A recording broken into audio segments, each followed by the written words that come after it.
அவசியமான கொலையை நிறுத்த முடியாது. ஏன்னா நீ அறுவடைனா அறுவடை அறுத்துதான் ஆகணும், அரிசினா அரிசியை வேக வச்சுதான் ஆகணும். அதுக்கு அதாவது ஹிம்சதானே, ஹிம்சை பண்ணாம உலகத்துல வாழ முடியாது. இப்ப மாமாசி ஹிம்சைன்னு சொல்லிட்டு அப்படின்னா நான் ஹிம்சை பண்ண மாட்டேன், சாப்பிட கூட மாட்டேன், ஏன்னா கரிகாய வதக்க வேண்டியிருக்கு அப்படின்னு சொல்லியானா நீ சாக வேண்டியதான். அப்ப உன்னையே ஹிம்சை பண்ணிக்கிற, உன்னையே தானே ஹிம்சை பண்ணிக்கிறேன்னா ஆயிடும். அப்ப எப்படி செய்யணும்? அப்போ அன்னம் எப்படி செய்யணும்? அப்போ ஒன்றே ஒண்ணு ஜீவனார்த்தம் தான அன்னமே தவிர போகார்த்தம் இல்லை அப்படிங்கிறத தெரிஞ்சுக்க. இதுதான் இந்த அனுவாகத்தினுடைய சாதம். போகார்த்தமா இருந்தால் அது அப்ரப்சத், உனக்கு கிடைக்காது. ஜீவனார்த்தமாக இருந்ததானால் அது தானே கிடைக்கும். ஈஸ்வர சங்கல்பத்தாலே தானே கிடைக்கும். ச ஈட்சத கதம் இதம் மத்ரதே ஸ்யாதிதி, ச ஈட்சத கபரேண பிரபத்யாதிதி, ச ஈட்சத யதி வாசாபிவ்யாகிருதம், யதி பிராணேனாபிப்ராணிதம், யதி சक्षुषा திருஷ்டம், யதி ஸ்ரோத்ரேண ஸ்ருதம், யதி த்வசா ஸ்பிருஷ்டம், யதி மனசாத்யாசம், யதி அபானேனாத்யபானிதம், எது கிருஷ்ணேன விசிஷ்டமத கோகமிதி. இந்த விசாரத்துக்காக தான் இவ்வளவு. கண்ணு பார்த்தது, காது கேட்டது, மூக்கு முகழ்ந்தது, நாக்கு சுவைத்தது, தோல் ஸ்பரிசித்தது, ஹிருதயம் நினைச்சது அப்படின்னு சொல்லிண்டே போயிட்டேன். அது அதுக்கு தேவதை இருக்கு அப்படின்னு சொல்லிவிட்டேன், அது அதுக்கு விஷயம் இருக்கு அப்படின்னு சொல்லிவிட்டேன். இது எல்லாத்துக்கும் மேல ஒரு ராஜா உள்ள இருக்கா. அப்படின்னா கண்ணுதான் பார்த்தது அப்படின்னா நான் யாரு? எனக்கு நான் உட்காந்துருக்கணும் இங்க. காதுதான் கேட்டது அப்படின்னா காதே கேட்கட்டுமே, நான் என்னத்துக்கு? இப்ப தான்கிறது ஒண்ணு யாரு இங்க? தான்கிறது ஒருத்தர் இருக்காரு இல்லையா? அது இல்ல அப்படின்னு சொல்லிட்டா கண்ணு காது மூக்கு நாக்கு அதாவது அப்படியே பார்த்துட்டு இருக்கட்டுமே. காது கேட்கறது, கண்ணு பார்க்கிறது, மூக்கு முகர்றது அப்படின்னு சொல்லிட்டா இங்க சுவாமி யாரு? சுவாமி ஒருத்தர் இல்லைன்னா அதாவது பார்க்கும், அதாவது ஒருத்தன்றதா? ஓ விசாரம், அது ஒரு தன்னாரு. அதுக்கு அன்னம் இருந்த போதிலும், அதுக்கு அன்னம் இருந்த போதிலும் சப்தங்கிறது காதுக்கு அன்னம், காதுக்கு பசி இருக்கு அந்த சப்தத்துல. அப்ப கோபம் உள்ள இருக்கக்கூடிய ஆத்மா இல்லையானால் அந்த காது ஒப்பாரி வைக்கிறத கேட்காது, ஒப்பாரி வைக்கிறத கேட்காது. அதுபோல அன்னம் எதிர்க்க வச்சிருந்தாலும் வாக்கரிசி போட்டாலும் உள்ள ஆத்மா இல்லைன்னா முழுங்காது. இல்ல சந்தனத்தை பூசினாலும் ஊதுபத்தியை கொளுத்தி வச்சாலும் உள்ள ஆத்மா இல்லைன்னா அந்த மூக்கு அதை முகராது. அப்ப கோகம் ஆத்மா அதன் இடத்துல கொண்டு போகிறதுக்காக தானே முதல்ல ஸ்தூல சரீரம், அப்புறம் சூட்சும சரீரம், இந்திரியங்கள், இந்திரியங்களுக்கு விஷயமாகிய அன்னங்கள் எல்லாத்தையும் சொல்லிட்டு வந்து இது எல்லாத்தையும் நேசி அப்படி தள்ளி கோகம் அப்படிங்கிற ஆத்மாவின் இடத்துல கொண்டு சேர்க்கிறது. ஏகநேர சீமானம் அந்த ஆத்மாவை சொல்லிவிட்டு இந்த ஆத்மாவை இவ்வளவு உபாதிகளில் இருந்து உருகணும், இவ்வளவு உபாதிகளையும் நீக்கணும். இவள் ஏதமன்னமயமாத்மானம் உபசங்கிரமியா, ஏதம் பிராணமயமாத்மானம் உபசங்கிரமியா என்று வேற உபனிஷத்து சொல்றது இல்லையா? இவ்வளவு இருந்து அதை விலக்கி இந்த அன்னங்களை சாப்பிடறதுக்காக இல்லை, சப்தஸ்பரிச ரூபரச கந்தங்களாகிய அன்னத்தை சாப்பிடறதுக்காக இல்லை. இந்த அன்னத்துக்கு வேண்டிய எந்த அசனா பிபாசை இருந்ததோ அதுவும் ஆத்ம தர்மம் இல்லை. ஆத்மா இதுகள் எல்லாத்தையும் கூட வச்சுக்கவும் முடியும், ஆத்மா இதுல இருந்து விலகவும் முடியும். கூட வச்சுப்பானே அப்படின்னு கேட்டாங்கன்னா இதை வச்சுண்டுதான் அதை பிடிக்க முடியும், அதனுடைய உத்தேசத்துக்கு போக முடியும். இதை வச்சுண்டுதான், இதை வச்சுண்டு சப்தத்தை கேட்கலாம். அந்த சப்தம் உபனிஷத்தா இருந்துட்டுதானால் அதை வச்சுண்டு மேல போயிடலாம். அந்த சப்தம் சங்கீத கச்சேரியா இருந்தானால் அதை வச்சுட்டே கீழே விழலாம். அந்த சப்தம் வம்பா இருந்ததுனால் அதை வச்சுட்டே கீழே விழலாம். அந்த சப்தம் பாகவதமா இருந்தா அதை வச்சுட்டே மேல போகலாம். இவ்வளவு ஸ்பரிசம் ரூபம் ரசம் கந்தம் எல்லாமே. அதனால சப்தாதி விஷயங்கள் ஜீவனத்துக்கே தவிர போகத்துக்கு இல்லைன்னு சித்த முன்னாடி சொன்னேன். போகத்துக்கு நீ வச்சிருந்தியானா கீழே விழுந்துருவ. ஜீவனத்துக்கு அந்த ஜீவனத்துக்குன்னு வச்சிருந்து அதை பற்றி கொண்டிருந்தியானா ஈஸ்வர சிருஷ்டி ஜீவனத்துக்கு ஆதான்.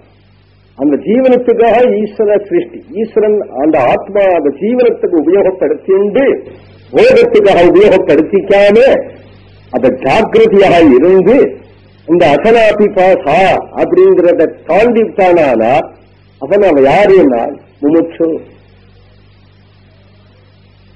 அந்த முமுட்சு விசாரபூர்வமாக தன்னுடைய ஸ்வரூபத்தை புரிஞ்சுக்கிட்டு அவன் என்ன சொல்லுவான்னா ஏதமேவ சீமானம் விதாரிய ஏதயா துவாரா பிராபத்யதே கைசா விதிர்நாம வாஸ்ததேவ நாந்தனம் தஸ்ய த்ரயமேவா ஆவசதா த்ரயஸ்வப்னாஹ அயமாவசதோ அயமாவசதோ அயம் ஆவசத இதி. ஏவமேக சீமானம். இதுக்கு சீமானம் உச்சங்கால் உள்ளம் தலைவரேனும் எது எல்லை, இந்த எல்லையை தாண்டி அதை வெடிச்சென்று அதை பிளந்து போயிடணும். அப்ப உச்சங்காலிலிருந்து எல்லை ஒவ்வொரு சீமா ஒவ்வொரு ஸ்தானம், இந்த ஸ்தானத்துக்கு வந்துதான அந்த பிராணன் பிராணோபாதியான ஆத்மா சீமானம் பிரம்மரங்கம். பிரம்மரங்கத்தை விதாரிய மோட்சம் பொழுது யோகீஸ்வரனா இருக்கக்கூடிய அவன் தன்னுடைய பிராணனை காது வழியாவோ மூக்கு வழியாவோ குதம் வழியாக போகாம யோகியா இருக்கிறவனை அடக்கி சுஷும்னாங்கிற நாடி வழியாக பிரம்ம கபாலம் உதச்சென்று அர்ச்சிதாதி மார்க்கத்துல போகும்படி அந்த முமுட்சுவான யோகிதான் செய்வான் அப்படிங்கறத சொல்றது. ஏதமேவ சீமானம் விதாரிய, அது மோட்சத்வாரம். கைசா விதிருத்திர்னான, விதிருத்தி சுஷும்னான அடி, விதாரணமே விதிருத்தி, அது வழியாக அதுதான் துவாரம். துவாரம் வழியாக போனான்னா அந்த ஜீவன் நாந்தனம். நந்தனமேவ நாந்தனம்னு வந்திருக்கு அப்படின்னு பாஷ்யக்காரர். நந்தனம் அப்படின்னா ஆனந்தயதி இதி நந்தனம். உண்மையான பிரம்மானந்தம் உண்டு, அந்த பிரம்மானந்தமாகிய வைகுண்டத்துக்கு பெயர். சத்திய ஸ்ரய ஆவசதா ஸ்ரய சொப்பனாக. இதுக்கு முன்னாடி இருந்தது 3 ஜாகிரதி சொப்பனம் சுஷுப்தி அப்படிங்கிற 3 ஆயத்தனம். இந்த 3மே சொப்பனம் தான். ஜாகிரதே சொப்பனம். இப்போ சாட்சாத்து புதியமான பிரம்ம பரந்தாமத்தை அடையும் பொழுது எதை ஜாகிரதன்னு அனுபவிச்சுருந்தானோ அதுவும் சொப்பனம் போல போயிடுச்ச.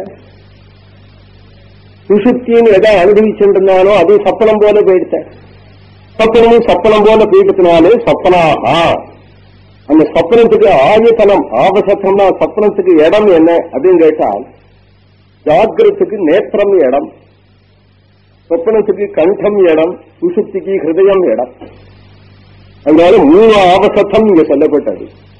ஜாகிரத கண்ணால பார்க்கிறான், லோகம் இருக்குன்னா இந்த லோகம் பூரா கண்ணுல இருக்கு, இதான ஜாகிரத அவஸ்தை. சொப்பனம் அப்படிங்கிறது கண்டத்துல நினைவு நெஞ்சில இருக்கு. மனசுதானே அங்க பார்க்கறதுக்கு, மனசுடைய ஸ்தானம் நெஞ்சுதானே, அதனால நெஞ்சில இருக்கு.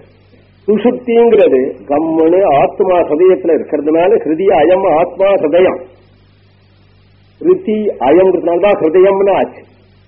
அயமாத்மா ஹிருதி அதுல போய் லய சொல்றதுனாலே ஹிருதயம் ஸ்தானம். 3 ஸ்தானம். அது நம்ம அயம் ஆவசதா அயம் ஆவசதா அயம் ஆவசத இதி. இந்த 3 ஸ்தானம், இந்த ஆத்மா ஜீவன் என்ன பண்றான்னா 3 ஸ்தானத்தை அந்த மூலாதாரத்தில் உள்ள ஜீவன் பிராண பலத்தினால பிராணாயாம பலத்தினால யோகீஸ்வரால் மூலாதாரத்தில் இருந்த ஜீவனை 3 ஆவசகத்தை தாண்டி அந்த 3 சக்கரம் இருக்கு இல்லையா, ஹிருதயம் அப்படிங்கிற தகர யந்திரம், தகரத்தை தாண்டி அப்புறம் கண்டம்ங்கிற ஆஜ்ஞையை தாண்டி அதுக்கு பிறகு பூ மத்தியத்துல கபாலத்தை வெடிச்சென்று அர்ச்சனாதி மார்க்கம் வழியாக வைகுண்டம் போயிடலாம் அப்படிங்கிற ரகசியமா சொல்லப்படுறது. இந்த விஷயத்தை சொல்றதுக்கு லோகத்துல உள்ள சப்தாதி விஷயங்கள் எல்லாத்தையும் அன்னம்னு சொல்லி அந்த அசனா பிபாசை எவனுக்கு போச்சோ அவன் தான் இந்த மோட்சத்துக்கு அதிகாரி என்று சொல்லிட்டு வந்து சஜாதோ பூதான்யபிஜ்யைக்ஷத் கிமிஹான்யம் வா வதிஷதிதி ஏதமேவ புருஷம் பிரம்ம ததமம் அபஸ்யத் இதம் அதர்சமிதி. சஜாதா அப்படி புறப்பட்டவன் என்ன பண்ணினான், கிமிஹான்யம் வாவதிதி ஆவதிஷதி எதை அடைஞ்சா ஏதமேவ புருஷம் பிரம்மே தபமம். எந்த ஒரு புருஷன் புருஷோத்தமனான விஷ்ணு ஈஸ்வரன், அதமம் எங்கும் வியாபிச்சவன், எங்கேயும் ஓதப்பிரோதமாக கோத்திருக்கக்கூடிய பரமாத்மா, அதுவே பிரம்மம். புருஷம் பிரம்மே ததமம். பிரம்ம அப்படிங்கிற பதத்துக்கு புருஷம் ததமம் ரெண்டும் விசேஷனம். அதை பார்த்தான். அர்ச்சிராதி மார்க்கம் வழியாக போய் பரமதாமத்தை அடைஞ்சு அதை சாட்சாத்கரித்தான் இந்த ஜீவன், யோகியான முமுட்சுமான ஜீவன். இதம் அதர்சமி, இதம் அதன் அதிரஷ்டா. இதம்னா சாட்சாத்கரிச்சுட்டதுனால பிரம்மம்.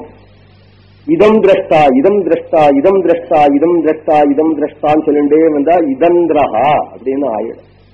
அதுல தாவை எடுத்துட்டா இந்திரஹான்னு ஆயிடும். ஈஸ்வரனுக்கு இந்திரன்னு பெயர். ஈஸ்வரனுக்கு இந்திரன் எதனால பெயர் வந்ததுனால் இதந்திரம் இதந்திரம் இதந்திரம் அப்படின்னு சொல்லி இந்திரன் ஆயிடும். தஸ்மாது இதந்திரோ நாமே இதந்திரோகவை நாமே தம் இதந்திரம் சந்தம் இந்திர